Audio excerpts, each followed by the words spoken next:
24 કલાક બાદ બીજો એક દીપડો છે તે હાલ જુંડાલ ખાતે જોવા મળી રહ્યો છે અને એને આસપાસના લોકો જ વાંચવાનો પ્રયાસ કરશું. અંકલ, આપ આ કયો વિસ્તાર કહેવામાં આવે છે અને ખાસ કરીને જે એક ફોટો વાયરલ થયો છે કે અહીંથી આપના જે માયર હોમ્સ એની પાસેથી દીપડો પસાર થયો છે, શું આપને માહિતી મળી છે અને આપ હવે કોઈ વન વિભાગ તરફથી કોઈ ટીમ આવી છે ખરી અહીં? તમે અહીંયા આવ્યા છો એ શ્યોર છે, પણ અન્ય કોઈ લોકો આવ્યા છે કે નહીં એ વિશે મને કોઈ જાણકારી છે નહીં.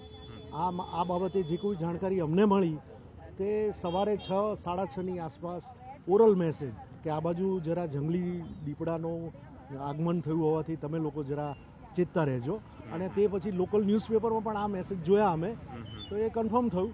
હવે તમે પત્રકારો અહીંયા આવ્યા છો તો આ વાતને જરા સિન્સિયર લઈ અને સરકાર સુધી પણ સારી રીતે પહોંચાડો અને આ એરિયાનું થોડું સ્વચ્છતાપૂર્વક જો થાય કામકાજ, તો એના કારણે કોઈ બહારનું વ્યક્તિ કે જેને આ બાબત વિશે ખબર નથી, ઘણા યંગસ્ટર્સ કાફેમાં કંઈ ઘૂમતા હોય છે, એની ઉપર ક્યાંક જો દીપડો મારણ કરી દે તો જીવનો પ્રશ્ન આવી જાય.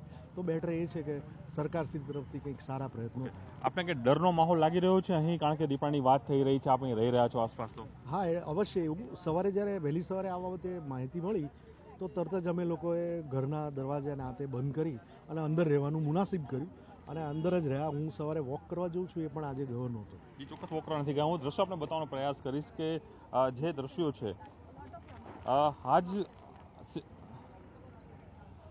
સંધ્યા એ જ તપાસ થઈ રહી છે. હાલ એક પ્રાથમિક એક ફોટો છે તે વાયરલ થયો છે. ફોટાના આધારે કહેવામાં આવ્યું છે કે દીપડો આ વિસ્તારમાં મળ્યો છે, પરંતુ હાલ સત્તાવાર રીતે વન વિભાગે કોઈપણ પ્રકારની પુષ્ટિ નથી કરી. સ્થાનિક લોકોનું પણ એ જ કહેવું છે કે મીડિયાના માધ્યમથી અમને ખ્યાલ આવ્યો છે કે આ પ્રકારની કોઈ હિલચાલ છે દીપડાની અહીં જોવા મળી રહી છે. ભૂતકાળમાં પણ ક્યારેય અહીં આ દીપડો આ પ્રકારનો જોવા નથી મળ્યો, તે અહીંના લોકોનું કહેવું છે. જોઈ શકાય છે દ્રશ્યોની અંદર હું જે હવે એક પણ કન્ફર્મ કરવું જરૂરી છે કે ખરેખર આ દીપડાના છે કે અન્ય કોઈ જે પ્રાણી છે તેના આ જે ફૂટપ્રિન્ટ જોવા મળી રહ્યા છે, પરંતુ ચોક્કસ સવાલો થઈ રહ્યા છે. જે રીતે ઘુમા વિસ્તારની અંદર જે શરણબીર સોસાયટીની અંદર દીપડો મળ્યો, સીસીટીવી સામે આવ્યા, ત્યારબાદ વન વિભાગ દોડતું થયું. વન વિભાગ સતત તેને સર્વે કરી રહી છે કે દીપડો ક્યાં છે. અને હાલ જે હું આપણે દ્રશ્યો બતાવી રહ્યું છું ત્યાં ઊભો છું, તે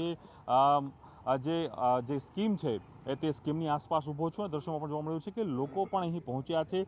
હજી કોઈ પુષ્ટિ નથી થઈ રહી, કોઈ નથી કહી રહ્યું સંધ્યા કે અહીં દીપડો મળ્યો. તો માત્ર ખાલી એક જે ફોટો છે એ ફોટાના આધારે એ કહેવામાં આવી રહ્યું છે. હાલ તમામ જે આસપાસના સીસીટીવી છે જે સોસાયટીના તેને પણ તપાસવામાં આવી રહ્યા છે કે કયા સમયે તેની મૂવમેન્ટ રહી હતી. આપ અહીં રહી રહ્યા છો, આપને કોઈ માધ્યમથી ખ્યાલ પડ્યો છે કે અહીં આ દીપડાની દેખાતી કે સોશિયલ મીડિયામાં એક ફોટો પણ વાયરલ થયો છે?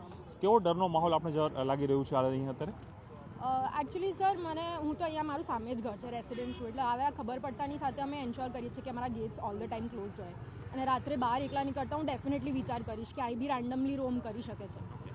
સો યા દેટ ઇઝ. આપને કોઈ મેસેજ મળ્યો છે કે અહીં નીકળો છે, આપણે કે જોયો છે, આપણે કોઈ પ્રદેશ અથવા કે સોશિયલ મીડિયાના માધ્યમથી ખ્યાલ પડી કે અહીં આ પ્રકારનો દીપડો જોવા મળી રહ્યો છે?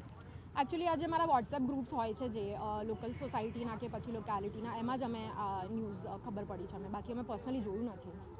આવું ખ્યાલ કારણ કે ઘુમામાં પણ 24 કલાક પહેલાં જોવા મળ્યું, ત્યારે પણ એક ડરનો માહોલ સોસાયટીમાં એન્ટર થઈ ગયો હતો. 2 મિનિટ સુધી સોસાયટીમાં એ રાઉન્ડ પણ દીપડાએ લીધો હતો. અહીંયા પણ સોસાયટી છે, રેસિડેન્સ મકાન છે, ડર લાગે છે કે અહીંથી નીકળે કદાચ આ પ્રકારનું જો હોય તો?